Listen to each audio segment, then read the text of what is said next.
E aí, quais são os mitos que ainda existem sobre a espada longa? Vamos ver sobre isso no vídeo de hoje.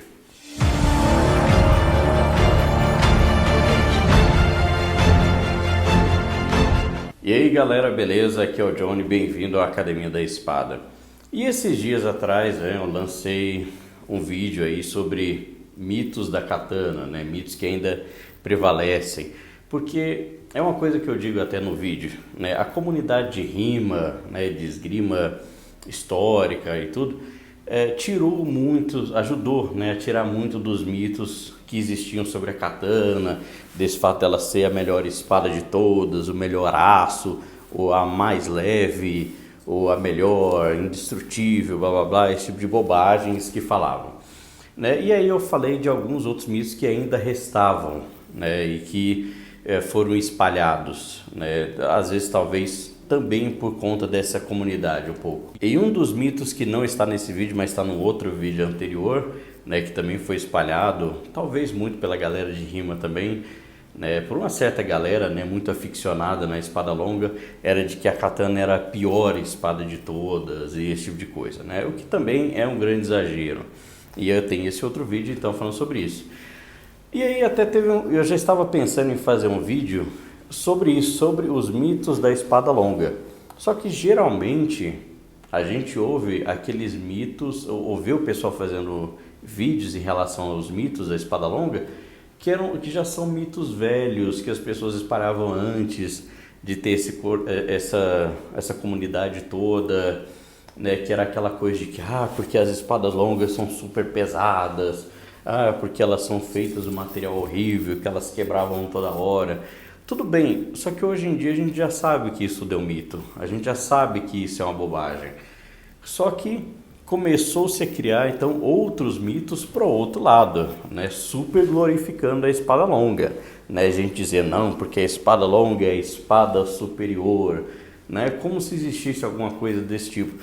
Eu ainda vou fazer vídeo específico sobre esse assunto para a gente entrar em detalhes, tá? Mas então você tem hoje novos mitos trazidos talvez muito justamente pela comunidade de rima, e de entusiastas da Idade Média, colocando agora a espada longa num pedestal. E talvez a gente tenha que olhar as coisas com um pouco mais de pé atrás, tá? Porque sim, a espada longa é uma excelente espada, mas tem coisas exageradas sendo ditas acerca disso. E hoje nós vamos falar de alguns mitos. Tá, e talvez eu entre aqui em alguns mitos a respeito da espada de uma mão também, tá? Falar um pouco de algumas coisas que tangem os dois tipos. Bem, o primeiro mito é de que espadas eram coisas caríssimas, inacessíveis, e só os nobres e os cavaleiros tinham, porque os cavaleiros eram nobres, então só eles tinham acesso a essa mestre das armas e tal, e esse tipo de coisa. O que é uma grande bobagem e que é uma má interpretação de certos períodos da história, tá? Porque assim, isso é uma parte verdade sim para quando você está falando do início da Idade Média, quando você está falando ali de período, por exemplo, da Era Viking, os primeiros séculos da Era Viking. Sim, era mais difícil de se fazer, tinham um custo muito mais caro, mas quando você está falando ali de espadas desse período da Idade Média, do ano 1000 para frente, da época dos cavaleiros, e da época das cruzadas e do auge, desse auge do imaginário que a gente tem de Idade Média, de castelos, cavaleiros, etc. Todo mundo tinha espada, tá? Ou todo mundo poderia ter uma espada. Ela era muito barata e muito acessível. É claro que sim, você tinha, por exemplo, espadas de reis que eles mandavam fazer e sei lá, uma espada valia o preço de um castelo, tá? Mas você tem vários relatos da época que dizem que você tem lá, por exemplo, uma espada velha, enferrujada, entre aspas, é um termo que eles usam, que era uma espada comum, de se despachar, que era vendido por, acho que é coisa de um penny, alguma coisa assim, a moeda da época. Enquanto que um salário, por exemplo, de um arqueiro, de alguém em campanha era tipo 6 penny por dia, alguma coisa assim, tá? Então era muito acessível, todos eles tinham. Você vai ver em artes medievais, todo arqueiro, tá, ele tem ali a sua espada como arma secundária.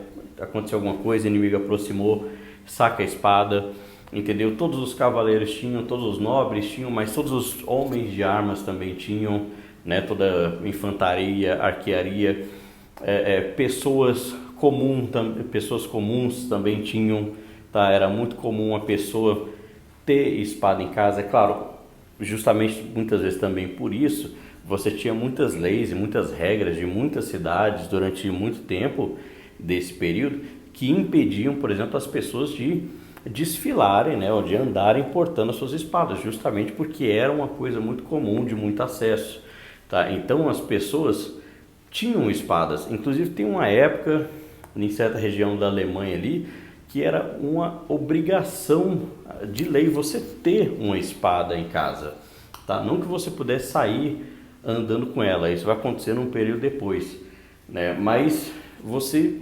praticamente todo mundo tinha uma espada, era uma coisa super acessível. Então esse mito de que as espadas eram algo muito caras e inacessíveis, talvez venha muito por causa do período da Era Viking, onde isso é uma verdade, e também talvez pelos períodos mais modernos, onde você tem ali já até o século XIX, as espadas de oficiais que sim eram itens caros. Então, por exemplo, o oficial, para ter uma espada dessa aqui, ele pagava uma boa grana, e quanto mais enfeitada, detalhes na lâmina, etc., mais cara ficava. Mas isso não quer dizer, tá, que as tropas também não eram supridas com espadas mais simples e comuns, tá? Isso também acontecia. Um outro mito é de que as espadas longas eram a preferência dos cavaleiros, né, em detrimento de outras espadas, enquanto que isso absolutamente não é verdade, tá? As espadas de uma mão foram muito mais comuns, utilizadas, compradas, né, vestidas, né, portadas por cavaleiros, tá? Não só elas eram muito mais comuns entre infantaria, entre artilharia, né, arqueiros, besteiros, etc., mas também entre os cavaleiros, inclusive a espada de uma mão, que é muitas vezes, né, chamada em inglês de knightly sword, de espada de cavaleiro. Então a espada que era conhecida por espada de cavaleiro era justamente a espada de uma mão e não a espada longa. Então sim, existia uma certa glorificação dessas espadas em nível de status, do quanto, claro, ela é enfeitada e vários outros detalhes. E sentia uma certa glorificação de status da espada longa, tá? Mas na prática o que acontecia era que a grande maioria dos cavaleiros ia mesmo com a espada de uma mão. Inclusive a gente tem um vídeo aqui, tá, no canal falando, né, sobre a espada de uma mão, né, Arming Sword, né, espada de cavaleiro, né, e falando justamente, tá, um vídeo dedicado a esse assunto. Esse próximo mito eu acho que é menos comum hoje em dia, mas vale a pena a gente falar, que é a questão da espada longa ser a principal arma de um cavaleiro, né, ou ele ir portando principalmente a espada. Enquanto que não, a gente sabe que as espadas, seja ele escolhendo uma espada longa ou uma espada de uma mão, elas eram armas secundárias. Isso não quer dizer que as espadas nunca eram usadas, que elas quase não eram usadas, porque esse vai ser um 2 em 1, tá? Porque esse é um outro mito que se criou também em tempos recentes, de que as espadas elas só ficavam ali na cintura e elas nunca eram usadas, que ele não iria usar, que não tinha espaço para elas na guerra e que as espadas quase não eram usadas. Isso é uma bobagem completa, tá? A gente sabe do uso dessas espadas em guerra. Você tem relatos, você tem muitas artes contemporâneas da época mostrando o pessoal com as espadas, tá? Mas elas realmente eram uma arma secundária. Então, por exemplo, o cavaleiro, ele começava ali com a sua lança, tá? Mas você tem algumas lanças que elas são, no design delas, eram feitas para se chocar, né, no impacto depois que atingisse o alvo, né, que atravessasse o alvo. É claro que aqui, sem confundir justa com lança de guerra, tá? Porque na justa, sim, ela sempre tinha que se quebrar, né, para ser segura para todo mundo e tal. Mas você também tinha esse design aplicado nas lanças de guerra, tá? Onde ela poderia sim também se quebrar. Além disso, também tem vários casos onde você poderia perder sua lança, né, de você simplesmente ficar presa no corpo de alguém, tá? E aí você vai continuando ali, você não pode parar para tentar fazer uma extração e correndo qualquer outro risco. Então você está ali no seu movimento, né, contínuo a cavalo, a sua lança ficou presa, tá? Você abandona ela e puxa a sua espada, uma coisa que era uma coisa relativamente comum de acontecer. Então sim, a espada era uma arma secundária, mas não quer dizer que por isso ela não era usada. Sim, elas eram usadas, tá? E sim, contexto de armadura, né, de guerra com bastante half-swording, né? O próximo mito, então, tem relação sobre o peso e a agilidade dessas armas. Porque se antigamente se dizia que elas eram super pesadas, e aí você vê, né, esses videogames, esses filmes, tá, onde o pessoal faz movimentos, né, onde parece que ela é super pesada e não se move direito, isso foi exagerado por um outro lado, tá, para colocar elas como hoje, se fossem as espadas mais leves, não, porque elas são super rápidas e ágeis e elas pesam pouca coisa, e aí as pessoas começam a exagerar essa questão do peso, não, porque uma espada longa pesa 1,3 kg e tal, se você pegar uma espada mais pesada com isso tá errado e não sei o que. E aí também tem uma questão da impressão por causa de, por exemplo, algumas feathers, tá, que o pessoal usa para treinar, que sim, ela tem que colocar um peso, mais ou menos é onde acontece na espada real, mas ela é ali feita para otimizar certos usos de treino e não necessariamente ela representa uma espada real, tá? Na verdade você tem grandes diferenças entre as feathers, né, as espadas de treino, e das espadas longas reais.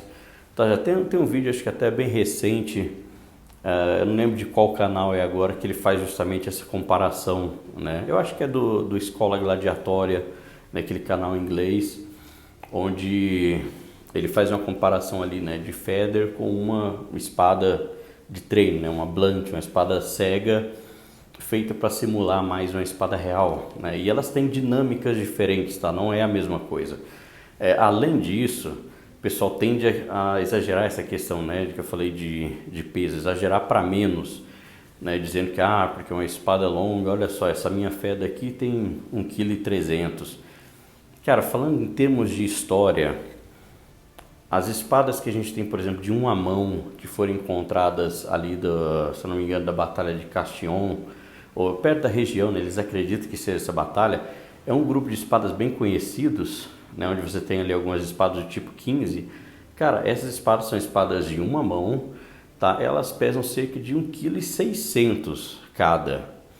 E você tem, facilmente você encontra várias espadas longas pesando 2 kg, 1,9 kg, 2 kg, mais ou menos nessa faixa. Tem as mais leves, isso é óbvio, tá? Mas você tem esse range, tá? Essa variedade de peso. Então, se você pode falar, tudo bem, uma espada longa ela pesa entre 1,3 e 2 kg, né? A gente acha esses exemplos na história, por exemplo, você vai ver nos livros de Oakeshott e tudo mais. Mas não dá para, sabe, dizer sempre que, nossa, elas eram super leves.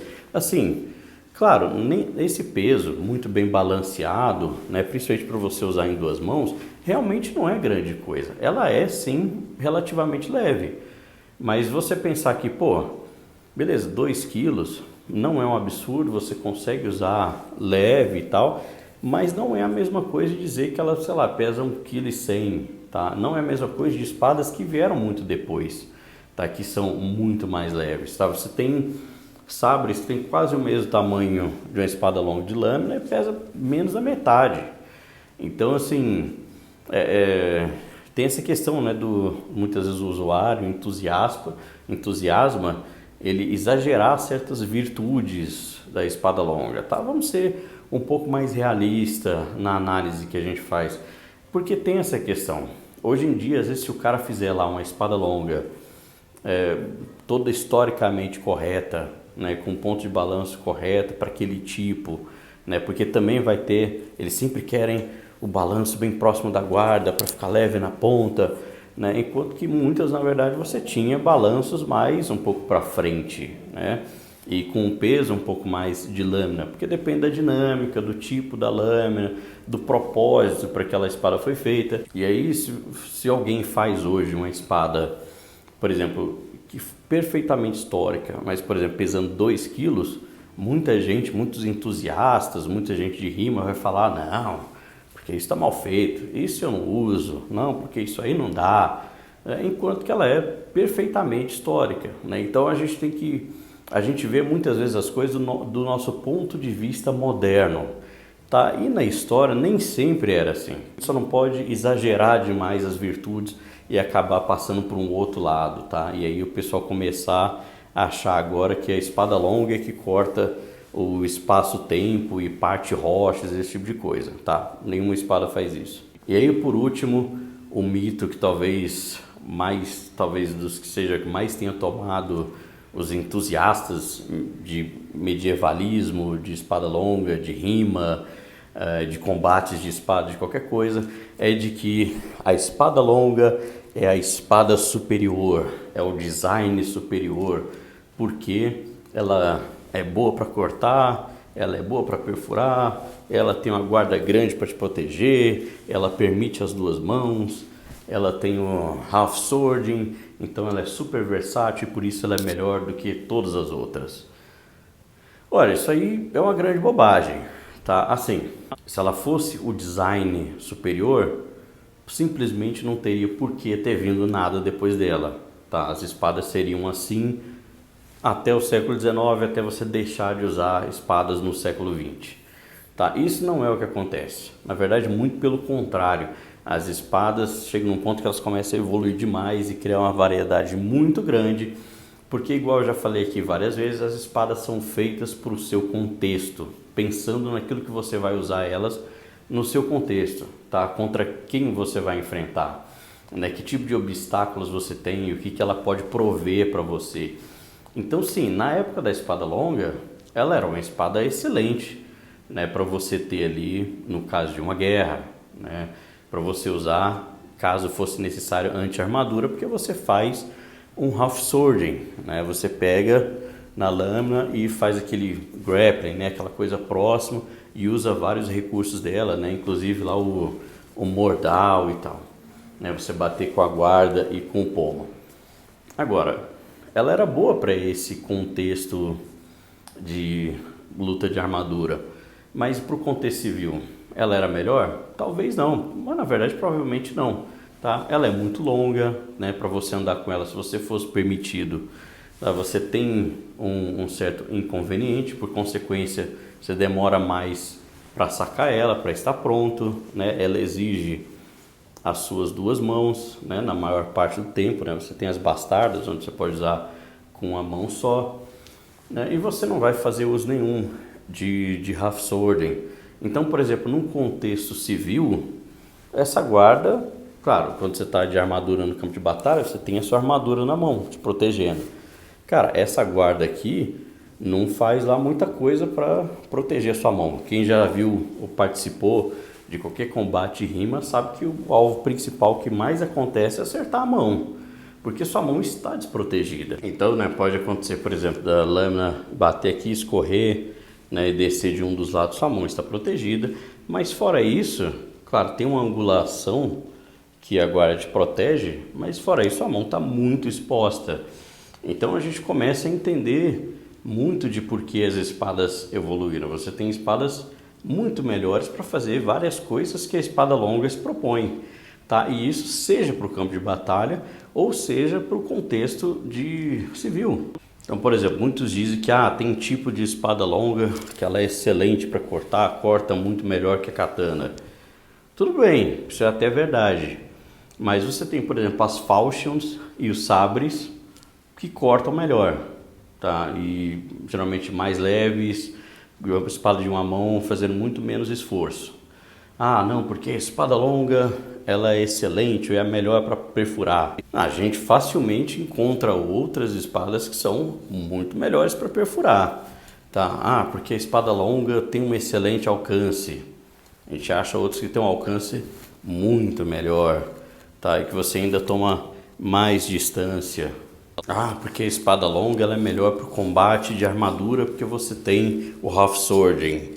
Bem, o half-sword é um tipo de técnica, não é um recurso exclusivo da espada longa. É claro que a gente vê ele no contexto dos manuais da espada longa porque era o contexto da época. Mas isso não quer dizer que você não possa fazer half-sword com outras espadas. Você pode perfeitamente fazer half-sword com qualquer espada que seja bem pontuda, tá? Nada te impede, isso não é um recurso exclusivo. O que talvez seja o recurso exclusivo é o mordal, né? Você bater ali com o pomo, com a guarda. O que, tudo bem, é uma vantagem, mas primeiro não era tão espalhado assim, isso é uma coisa da esgrima alemã.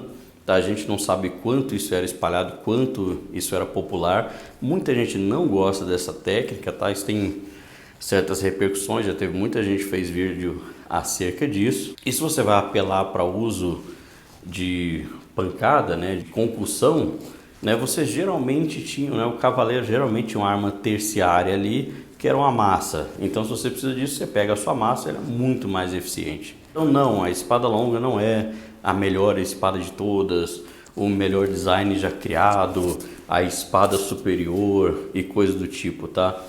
Mesmo para contexto, por exemplo, civil ou de guerra, por exemplo, no contexto do século XIX, no contexto de cavalaria e de armas de fogo, o sabre e o sabre de cavalaria é muito mais eficiente para isso, tá? E justamente esse que era o design que era utilizado na época. Lembre que até o século XIX você ainda tinha espadas de 2 gumes, tá? Filhas da espada longa, e eu fiz um vídeo bem recente sobre isso, pouca gente viu aqui, o vídeo foi meio mal no canal, mas pô, assistam lá que vale muito a pena, tá? Falando sobre as transformações que as espadas medievais têm, né, nos séculos mais recentes. Elas simplesmente não desapareceram do nada, né? Elas evoluíram não só para rapieira, mas para outras formas. E assim, para um modo de vista de batalhas que vieram depois mais recentes, eu diria que o sabre é uma arma muito melhor, tá? Ele é muito mais leve, ele é muito mais rápido, você só usa com a mão, você por causa disso tem um alcance melhor, tá? A gente vê sendo bem comum assim em duelos de rima aí que a gente tem, por exemplo, sparrings de rimas que a gente tem no YouTube, né? Frequentemente você acha caras com sabre vencendo caras de espada longa. É claro que isso sempre vai depender da habilidade dos lutadores, tá? Mas eu acho que o sabre te dá certas possibilidades de corte, de velocidade que a espada longa não dá. Então, para finalizar, sim, a espada longa é uma excelente espada, é uma das minhas favoritas, mas não é a melhor espada do mundo, não é o melhor design, ele tem vários problemas de proteção da mão e de coisas que eles propõem a fazer, que você tem outros designs mais específicos que fazem melhor. É claro que você pode argumentar que como um design que se propõe a cortar e perfurar, né, fazer as duas coisas bem, a espada longa é a melhor, mas isso também é debatível, tá? Você tem certos side swords, certos sabres que se propõem a fazer as duas coisas e fazem também muito bem. Você tem uma variedade muito grande de espadas, tá? Pra gente ficar preso só na ideia da espada longa, por exemplo, tá? Ela é uma arma excelente, ela foi muito usada, mas não é a melhor espada, porque isso não existe, tá? O contexto dela de guerra foi mudando bastante ao longo do século e por isso ela precisou mudar e se adaptar, né? Quer dizer, se ela fosse design, né, superior, não teria necessidade disso acontecer. Então eu quero saber o que vocês acham disso, tá? Vocês sabiam desses mitos? Vocês acreditavam neles? Deixa a sua opinião, o que você acha da espada longa, né? E a gente vai se ver aqui então, né? Lembra daquela coisa toda, tá? De curtir, comentar, compartilhar, se inscreve, sininho, essa coisa toda aí, tá? Quero saber então o que você pensa, deixa aí nos comentários, porque isso pode ser uma treta, né? Porque hoje a gente, da mesma forma que a gente tinha esses fanáticos da katana, hoje você tem os fanáticos da espada longa, né? Então é sempre bom a gente olhar as coisas com um pé um pouco atrás, com um pouco de calma, né? De não, peraí, vamos pensar bem acerca das coisas. Então eu quero saber de vocês. E se vocês gostaram desse vídeo, se foi entretenimento aí de alguma forma, tá? Não se esqueça de se inscrever, curtir e tudo mais. A gente se vê então no próximo vídeo aqui no canal e falou!